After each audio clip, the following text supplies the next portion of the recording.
Өөлдийн соёлын үнэт зүйл түүхийн бахархал.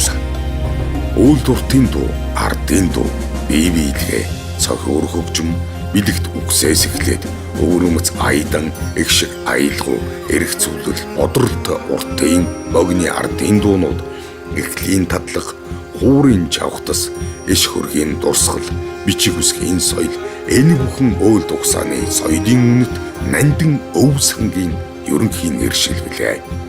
Тэд их нутаг элгэн садандаа халуун дотно их болсон байгаль дэлхийдээ хайртай янаг, ижи аав их орон ахуй амьдралдаа чин шударгүй ихэд хүндлэлтэй эрх буцхын жам ясыг ухаан танигч, уудлан бодогч, сурган сануулагч, хэлсэндээ хүрдэг, хийснээ дуусгадаг, бодсноо биелүүлдэг, санснаа хэрэгжүүлдэг айн.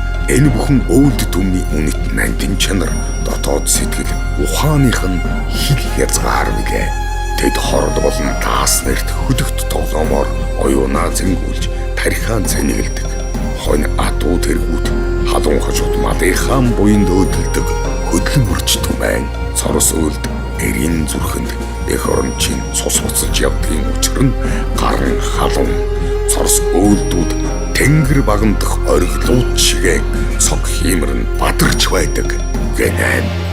Тэдний цаг цагийн өнгөйс өөрчлөлт хувьслын дунд үл хувирах ганц бахархал нь галдан бошхот салбуурлаас цэл залуус тавлдэх үнэт нандин бэлгэн түүхийн үнэн хийгээд түүний сургамж гэдэг.